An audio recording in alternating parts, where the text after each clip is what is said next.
Hi, I'm a Calvinist Christian life coach. My channel shares my worldview in two languages, in Korean and in English. That's because besides being a Calvinist Christian life coach, I'm also a 1.5 generation Korean American Christian. I hope you find this channel helpful. Now, today's blog was inspired by a Korean television interview with Jensen Huang, the CEO of Nvidia.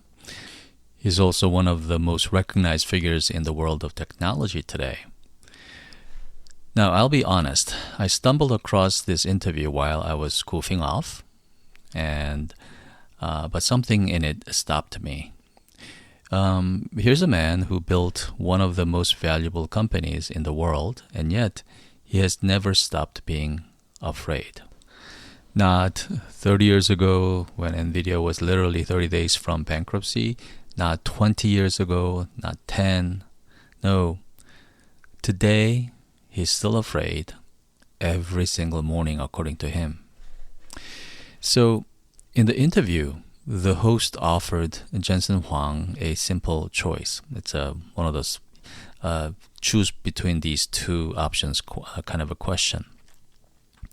So the first question was, if you could have only one ability for the rest of your life, perfect prediction of the future or unbreakable resilience, which one would you choose? And without hesitation, he said, resilience. And his reason was quiet and clear.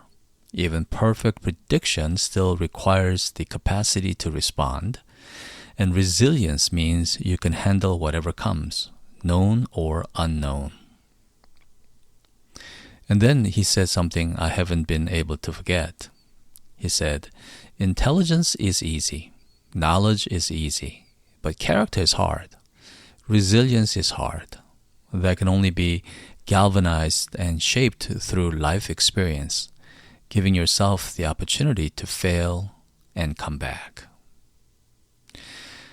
Now, that is not motivational poster wisdom. That is a man speaking from scar tissue.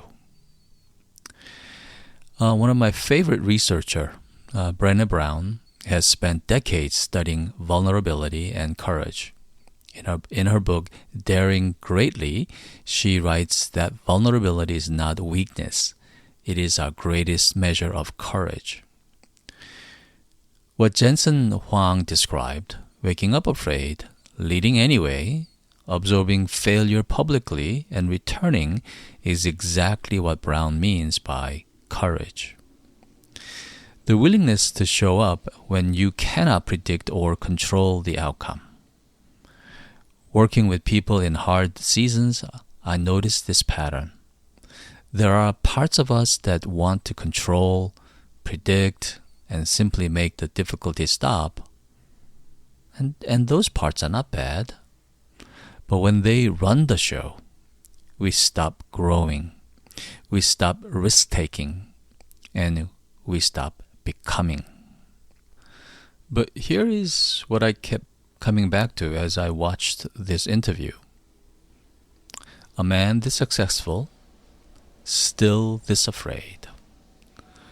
Now, there is an old saying among preachers, fear God and you will not be afraid of anything else, but fear not God and you will be afraid of everything. And Psalm 112 puts it beautifully. Blessed is the man who fears the Lord, and he will have no fear or of bad news, and his heart is steadfast, trusting in the Lord. So Jensen Huang is a man of remarkable resilience, but what his story also quietly reveals is resilience's limit. Willpower and character can manage fear, but they cannot replace it.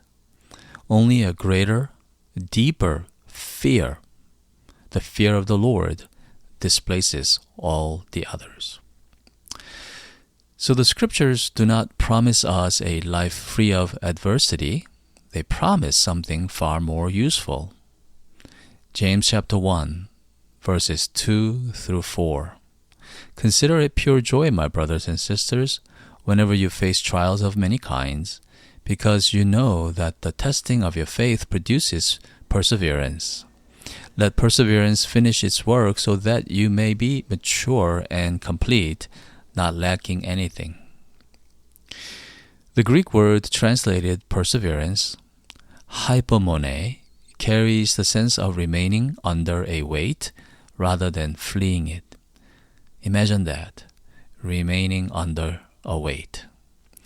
No passive resignation, but rather active, grounded endurance.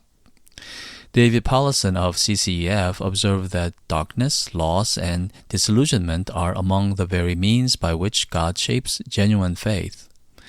Growth in grace, he noted, almost always moves through difficulty. And Jensen Huang does not share our faith, I don't think, as far as I can tell. But what he has discovered empirically, that character is forged in the crucibles of failure, not in the comfort of success, is what the Reformed tradition has always confessed theologically for centuries. Suffering does not derail the story. It is often where the story really begins. So if you are listening to this in one of your own 30-day moments, a job slipping away, a relationship fraying, a dream that feels further away than ever, this is not the place for a pep talk. It is simply worth saying the pressure you feel right now is not wasted. The question is not whether you will face hard things. The question is who you are becoming in them. Jensen Huang manages fear through will and character, and that is admirable. But the gospel offers something better. Not managing fear, but displacing it with a greater fear. When the fear of the Lord takes root, the other fears begin quietly to lose their grip. So, may I close this with a few questions, not as assignments, but just as a gentle invitation. Sit with the one that stirs something in you. And question, when you imagine the next hard season ahead, what is the first part of you that wants to take over? Is it the planner? Is it the protector? The one who just wants it to stop? What might that part need from you today? And looking back, is there a difficult season in your past where something good was quietly being built? What did that season form in you? Last question. If resilience can only be shaped through lived experience, not read about, not shortcuts, what would it mean to stop waiting for the hard thing to be over and begin paying attention to what it is teaching you right now? I've got a couple more questions on my homepage, on my blog, Life blog. You can read a full bilingual blog in Korean and in English at jubileecoach.com. Thank you for listening.